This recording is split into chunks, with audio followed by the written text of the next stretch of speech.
Hey everyone, welcome to a big news breakdown here on Sotopop.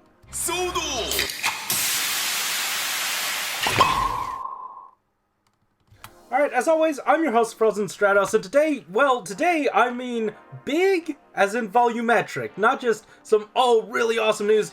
We're getting some large news on some large items, one of which is coming from the Kamen Rider Candy Toy news blog. We are obviously going to be getting into this big thing, but before that, we actually took a break last week. That means some of the news got missed, and we're going to be covering that now, because we have some brand new images of the SMP Gao, I believe, I'm gonna get this name right. This is the Gao Muscle Striker, that's right, so let's take a look at these. Now, as usual, we have been getting magazine reveals of these items before they even hit the blog, so this is going to be a slight breakdown of that.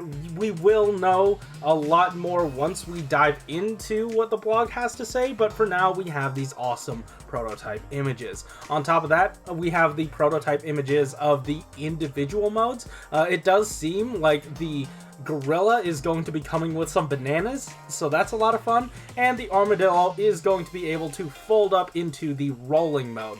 Love it, love it, love it, love it. On top of that, we have some images of the articulation of this thing. Obviously, it's going to be carrying on the tradition of having a lot of articulation on these items. On top of that, you do get the combination possibilities because these are interchangeable parts. And like I said earlier, these are prototype images, so we didn't get like a whole host of swapping stuff. This is probably like some not as dense plastic that they don't want to mess with, but it is notable that they are using the prototypes on what looks to be the retail version of this figure, or at least, you know, the one that'll get to us, and maybe a prototype that's closer to what we're going to be getting for the standard Gao King.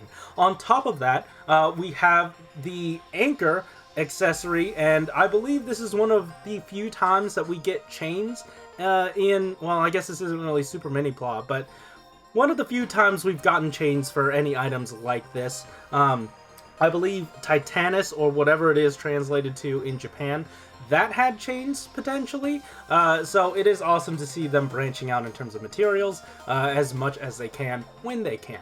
And on top of that, it does seem to have the bananas hanging off of it. Anyways, that is it for this large item. Let's take a look at the Candy Toy blog that came out for Kamen Rider. And this is pretty big. The first line for this release was, "Sorry for the wait. Sorry we made you wait," because this is King of Arthur. He's finally here. It's been so long. This form is so irrelevant, and I'm so happy that it's finally here. And on top of that, it's got a really big sword. Big enough to where I believe it's taken a lot of the budget away, specifically from the legs, because none of the paint apps are present here that we've had on any of the other Saber releases. The paint apps on the legs specifically, because those are all done in stickers now, which is fine because that means we have plenty of other Saber figures that we could take these parts from. You know, there are plenty of Saber figures on the market for you to get that have those details anyway, so it's not that big of an issue as long as we get a very well-detailed King of Arthur. Very much appreciate that, and they definitely put the budget where it should have gone. And on top of that, here is a side-by-side comparison with the regular sword itself. Now, it is going to be coming with that extra hilt piece. I gotta say, though, this seems a little flat in comparison to what I think it should be. But hey, that's fine. That's just how toy manufacturing is going to be working for this thing, especially since it does not seem to have meat removal on this side, or any empty parts on this side. Either way, very excited to get this. On top of that, like, this is not the only innovation we have for this figure, because we have a brand new option hand. That option hand is a sticky outy pointy hand, or, you know, like holding it out, like, I guess horizontally, or I guess you can hold it up. Either way, you can hold it out along with the arm. It looks great. I'm sure this will work very well with plenty of action poses. Very excited for the look of this item. And on top of that, we have one for the other hand as well. You can see here that obviously the back end probably won't fit just because of how it will be mounted on the hand. It's going to interfere with that sort of area back there. So I completely understand. Either way, this looks so dynamic. I'm very excited to get this in hand. The other thing that I'm very excited to get in hand, though, is... Oh, by the way, this comes in Book 8. But this next thing, I think it's a whole beast on its own. Let's take a look at the big guy himself. The entirety of Arthur. This thing is huge. This is one of the biggest things that they've ever built. And I'm so excited that we're finally getting this. I was convinced that we weren't going to be getting mecha anymore, and they decided no. We're going to do it the biggest, the best that we have ever done before, and let's just dive into what they told us about this item. The first thing they wanted to touch on was the size. Here it is scaled next to a water bottle, and hey, if you don't have a water bottle present, I'm pretty sure you have at least one of these items rolling around. This is the Tide Magazine and the Breaking Mammoth. Man, I don't know what the name of this thing is, but it's the Breaking Mammoth thing. This towers over all of them and compromises nothing in terms of sculpt and scale.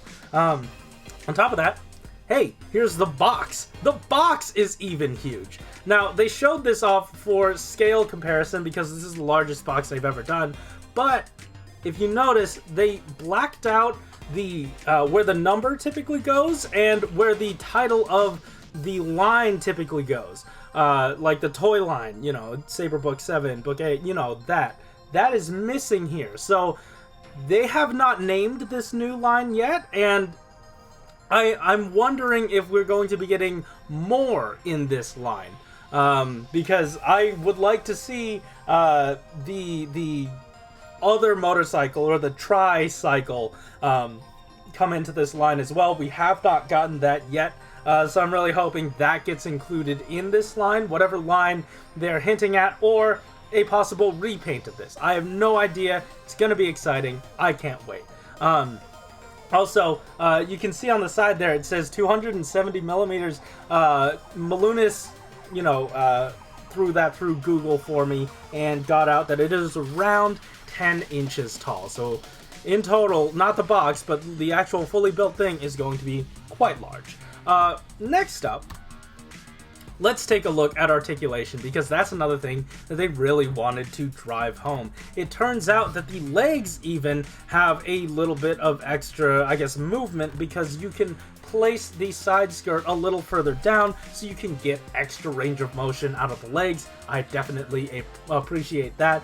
It hints at, or at least like reminds me of how the other figures in this mecha lineup typically do things, as well as Super Mini-Pla, how they end up having a super articulated version of their character. Anyway, this looks pretty good, and on top of that, it also has the butterfly joint. They referenced this as the drawer joint that they innovated for the Soto figures, but this does seem to be a bit more of a traditional butterfly joint as opposed to a drawer joint. But it does seem like you can extend even the shoulder pegs out a little further to accommodate this as well, so that might be what they're referring to as well. Anyway, this thing absolutely moves. Very excited for it. And on top of that, you've got a little extra range here in the neck. Next up, hey, let's talk about meat removal. And if you don't know what meat removal is, Google Translate always translates it to this, but anytime that you have huge chunks taken out of the backside, that is what Google Translate calls meat removal. So I will be referring to that as meat removal from now on, and this figure barely has any. Really, the only ones that I can kind of see are on the fist, on the left fist, and also maybe in the elbows. There's a little bit of emptiness there, But overall, this is phenomenal. This is fantastic, and as I showed you before, this is it compared to the initial release of one of their mecha, the Tide Mazine, and night and day. Absolutely night and day. This is something that they've really been working on, and something they want to achieve on most items, so I'm happy that this happened for this figure. Anyway, next up, another thing is that this does come with the sword, but just like with large-scale Transformers and small-scale Transformers, there is a little extra end to that peg, so it not only fits in King of Arthur's hands, but it also fits into regular Saber's hands. That means you can have him holding this huge, huge sword, if you would like. And hey, if you want to pair him with some other huge stuff, here's the Recadizanto, just if you want. Also, they did want to mention that this is a heavy item. It's not just big, it's weighty. So do not keep your figures in this pose for too long. It will wear out the joints. Anyway, you can use it for the purpose of having it stand there in the back and pretend to be the King of Arthur transformed, because apparently I do not believe that the King of Arthur mecha is going to transform at all, which is fine. The other ones have done it before, but this one does not appear to do so. Anyway, what would this be? What would this figure be without its main accessory, with Saber turning into a sword for him to wield? Of course, you can make this happen with the option parts included. This is fun. This is phenomenal, and one of the driving forces to making this figure so big. You can definitely carry him around like that and use this figure as just a glorified accessory for this item. I love the look of this. Anyway, you absolutely can do that, but let's talk about sort of what goes into, I guess, the mounting point, because you do need to use the back skirt as well as this like spine piece that they were talking about, and that just helps it center itself in place for you to wield Saber this way. Anyway, that is it for compatibility, but I did want to speak a little bit about comparison. Because there was some interesting stuff they had to say about the impetus behind this release. Now, taking a look at this, the Tide Mazine, they were wondering what of the two extremes they were going to have to take for this figure release. Were they going to go the Tide Mazine route of having a little bit of range of motion and big size with a ton of meat removal? Or were they going to go the Breaking Mammoth route of having a lot of range of motion, not a lot of height, and no meat removal?